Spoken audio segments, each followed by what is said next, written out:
so you were sued, right, by someone, by the person that Took over. took over the gym, and they tried to reach you, they couldn't reach you. Then there was a trial, and maybe You were a few absentee times and- you're absent a few times, That's and right. then there was a verdict against you without you being there. That's right. Is that normal in other countries? I don't know. I actually think Can it that is. happen? I think it is. Yeah. To be honest Okay. with you, I think it is. So if you don't show up a few times, whatever, it's your fault. If you don't show up, There they're will just be. like, It's not just China. Okay. Yeah. One of the issues that I see in this picture is the fact that we foreigners don't buy homes. We rent home. Well, most of us rent homes, and Yeah. we change residence Addresses. rather often. Mm. So, for example, if somebody were looking for me 3 years ago, I lived in a completely different place. So that might be. I mean, that's one of the challenges that. In trying to think in terms of the government, that's one of the challenges that they of the legal system in China. That's one of the challenges that they have in trying to notify people. I mean, if you move places, how do we find you? You know what I'm saying? Right. So now, okay, you discovered what happened, and so the guy took you to court. What was his claim? Why did he sue you? I believe his original claim was that, okay, so the gym, right, as we were saying before, the gym is comprised of assets, the equipment, the TV. I mean, look around, what you just see right here, right? Right. So these assets, this in a sense was the exchange. The brand had no value, like I said, brand has no value, and the database that we was debt that he took responsibility for. So what exactly did he get was the assets, the floor, right, all the equipment, machines. the machines, all this. So this list, his claim in the case was that list of assets wasn't mine. Wasn't mine. That didn't belong to you? Yeah. Okay. Was he right? No, of course not. So okay, but that was his claim. But it's very simple. You understand? It's a very simple thing to do. So you mean So basically, if- like you sold something that was not yours. Yeah. So if now looking back, if you did pick up This the is- call, if you did pick up the call and you did show up in court, this was something that Very was easy, easy to win. prove, Easy to win. Yeah. very easy to win. Wouldn't have taken. So you kind of beat How yourself okay hard. in on that. China, how do you go about proving that this is yours? I mean, were there Receipts, invoices under your name, or yeah, just show all the receipts. if you of had the to prove gym. it today, it would be no problem. Yeah. Because but yeah, this is what the lawyer said. Because I was saying, what exactly is the case? And the case was, that those weren't yours. Those assets didn't belong to you. You still owe. All right. So we'll continue this right after the break. Cool.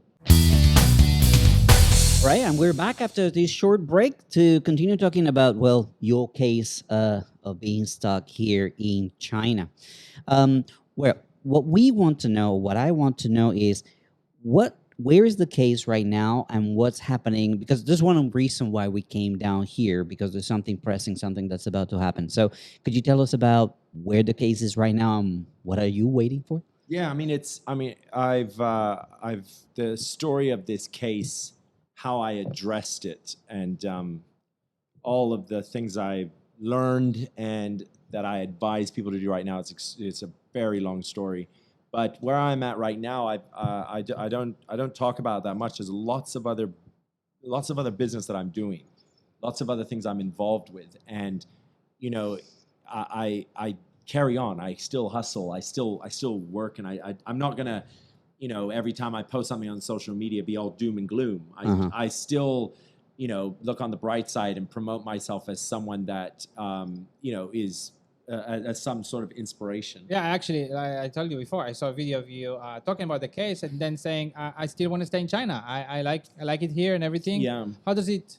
Yeah. It's not something that has taken so much of my time and energy. Most of my energy and time is converted to things that are building, that are growing me and growing the people around me. But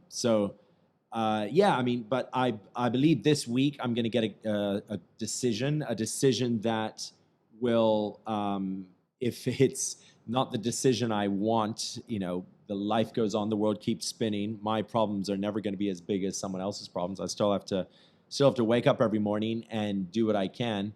And but if it is a decision that is in my favor, then I would say half the battle of this entire case is done.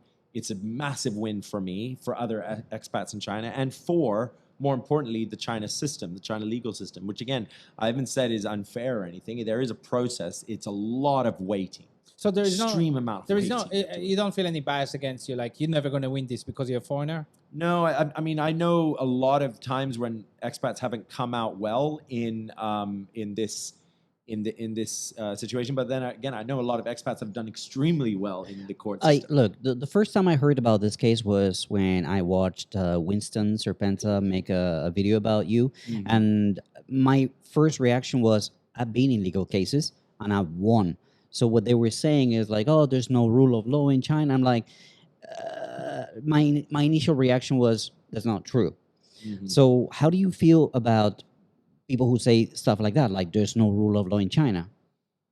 It's kind of a bit pessimist, right? It's a bit like it's kind of a I think if you thought like this, you would be I don't know how changing long, a passport, changing a name, and running away. Yeah, it's kind of like true, not just for China or for legal cases, but for anything in life. If you're kind of the person that always wakes up on the dark side of the bed, that's not really helping anybody. Sure. And it doesn't mean that everything's going to change. I'm still in this situation. I made the absolute best course of action based on the resources that I had, the options that I had. Like there is no lawyer on this planet or anyone that would have advised me to do something else. I am in this situation. That's it. That's just you talk to many lawyers. Yeah, over a lot this. of lawyers. So this is like the Philippine moment was like a couple of years ago. Yeah. The trying to go to the Philippines was a couple of years ago, and then you consulted with a lot of lawyers. Lawyers got my and so I actually the first thing I had to do is I had to get my hands on a very good lawyer that like not only was influential in cases like with expats, but also had a very good understanding, a big broad understanding of the legal system. So to acquire that lawyer, it costs money. It costs money. You have to write in contract. Either you are on a retainer, I pay you this every month, or it's like there's a contract you have to sign. Yeah. Nothing happens until you sign that contract. The lawyer is gonna give you as much information over talk. But if you're like, can you do that document for me, or can you make that call? They'll just say no. You have to sign a contract. So I, of course, had to get the money to hire a lawyer and a decent lawyer. So me and my business partner how much money do you need? At least $10,000 US. Okay. At least. Oh. So at least 10, maybe if not more. But we didn't worry about that. We just said, look, let's run a crowdfunding campaign to secure the amount of money. That way, both of us aren't hurting. We're still continuing like our job and everything. I'm not like telling my partner, hey, you have to pony up this much. I pony up this much. We're both financially we're not stressed. We raise the money. We secure a lawyer. And then from there, we go to the next step. Through crowdfunding. And we did it, yeah. Okay. We raised the money through crowdfunding. Serpent he posted, and a lot of people supported through him. I'm very grateful for his support in that.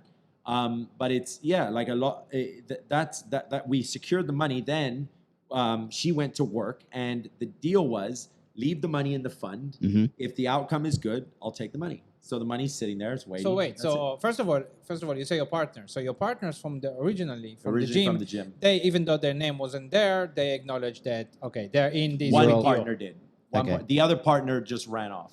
Oh really? Yeah. Okay. That's a story for another day. Okay, never mind. So one partner did. It's like this is us together. We work together. Yeah. I mean, you are the one blacklisted, but still, I'll support you. Yeah. He's one of my closest friends I've had in China for the longest time. And then another thing I want to ask is the lawyer. So you put $10,000, which the lawyer estimated it may cost that, and he doesn't touch it unless he wins. Yeah.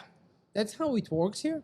No, it's not how it works. So That's how she did. That's what she did for me. Because imagine if I just told her straight off the bat. I said, "I'll pay you if you win." She'd say, "No." But I showed her. Look what I did.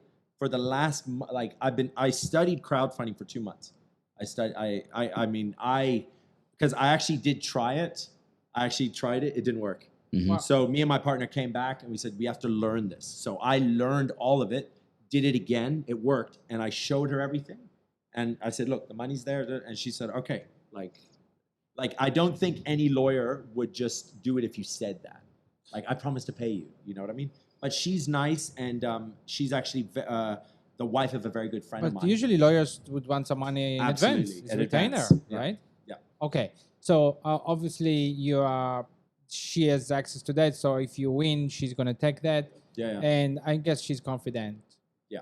Right. Okay. So then you raise the money. Raise you the money. use your connection, your media, your friends to spread the word. This is a cause. This is unjust. Even though I missed some phone calls and everything, the original story is unjust. I would have won, right? Yep. It's wrong. So that's how you raise the money. And then, so what else you doing during this time? Lots of waiting. I mean, the lawyer told me after I did the crowdfunding and secured the payment, I acquired her services to help me fix this. She started her work, and she said, "Look, don't do anything else on social media. Just leave it alone. You don't want to draw too many eyes. This could affect you in a negative way. Just be cool." So I chilled out, left. I didn't push after I raised the money. I didn't talk much. Did you consult with your lawyer about this podcast? About the podcast? This one, yes. Yes. Since then, she said media stuff now is fine. Okay. It's beyond that stage. Okay, so now I go back to your question, Fernando. You started with this question: is like, what's happening now? Because now we gave some more. So we gave some more background what happened, right? So you actually, I don't know if we even finished that. Did we? What was the actions she took? Like, so now this week you're waiting for some verdict, right? Something about if the original verdict is overturned. Retrial, not the verdict. Retrial. Verdict's not yet. Just a retrial.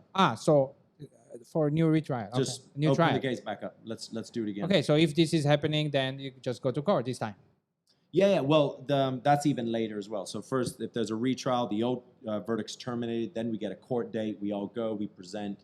And then it carries on from that. And you would need more money even to pay the lawyer, or maybe because this one is kind of special. Yeah, you're not sure. Yeah, I haven't crossed that bridge yet, but I think this lawyer will stay with me. She'll stay with me for the full trial. She believes good. in the case. Yeah, and I don't like. I'm in a mode because something important that happened. I definitely want to tell everybody about what happened. So. I spent a period of time figuring out what the situation was. Then what I did was I figured out what my action plan is. Part of that action plan was crowdfunding to acquire a lawyer. So did the crowdfunding, acquired the lawyer goes to work. And now there's processes. So you submit a paper, there's a waiting period. Before that paper sees this person, then gets this signature, goes to this floor, goes back down to that floor. Yeah. And then finally it goes to the next step. And the same thing again, submit this paper, goes. So it's a lot of waiting. You have to be like court, as everyone knows, anyone who's been in court, it takes a long time. The smallest little smallest little case can take up to 2 years, 3 years, 4 years, 5 years, right? Even though it's small. Bigger cases can take over 10 years, right? So lots of waiting. And then basically what happened was as I'm fighting to get the case reopened in a more superior court than the one I'm being sued at, the case that I'm being sued at is going through the full process, right? Right. At the So same time. I've been blocked in China. I've been blocked. Can't leave Right. China. But then what happens next, right? What's the next step? So the next step is that the enforcement court, the enforcement judge, is then From the original trial, Yes. now it goes to Yeah. enforcement, so the enforcement is then acquired to then execute the verdict, which right? getting the money from you. So yeah, getting the money, and this is another whole. What was the original verdict? How It's much? like 217K, like 217. 270,000. Yeah. So they came after me. The enforcement came after me. And then This is in renminbi. the 270,000 RMB, But $40,000. since then, it grew much more, over 300K. The actual what you need to pay back. because of fees and pay, Right. Yeah, all of Okay. it, all- So then the enforcement comes after you. What happens? How do they find you? Yeah. This is a classic moment. One that again, I'm like, this One of is those, of course, China. One of course, yeah, of course, China, Moments. nice one. Yeah. Hashtag. Yeah. But yeah, I was in an event, actually not very far from this office, just straight up Okay. north of this office, maybe Your- 10-minute drive. White collar fight night. Yeah. Just at an event in the gym. Like I said, we had two models. We had the gym event, and then we had the bigger event. So I'm in and I'm in my ring. I'm with the microphone. Is it this ring? No, No, no, it's no, not. This no, is no. a small one. We only do events in gyms that already have. a Already ring. have it. Okay. Yeah, so people are gathering around, guys. You know, we're gonna do an event. Get ready. We got fighters. Blah blah blah. Right. Then 4 cops come in and 4. You're the court- MC. Yeah, I'm the MC. Yeah, I'm in the okay. ring. Four cops come and 4 court representatives show up, and they're like, "Are you John Harper?" And I was like, "Yeah, that's me. That definitely is me." So they dragged me out of the ring. They're like, and then they're like, "We're going," and I was like, "You need to tell me what's happening." And they're like, "Okay, find a quiet room and let's talk." So we go to this quiet room. This is in front of everyone, and everyone's like, "Oh, what's going on? What's going on? What's going on?" Right? I was like, "Wow, this is like one of those." This is one of those, you know, any publicity is good publicity kind of movements. I'm just thinking to myself, it's good. Yeah. It's good. It's trying good. to stay It's positive. good. No one's gonna think that anything's bad's going on. Like, don't worry. This is. So then they tell me like, oh, okay, we're in the enforcement. We're carrying this out. Da, da, da. And they were basically like, you're going to jail tonight unless you pay. That's what they said. Like 300,000 or whatever. Yeah, the amount based on the fees. Okay, Yeah. you have this much interest you need to pay Yeah. per month. Blah blah blah. Boom. Yeah. And I was like, "You mean right now? I mean, how about we talk about this tomorrow?" And they're like, "No." And I'm like, "I don't even have like my passport with me. What are you talking about?"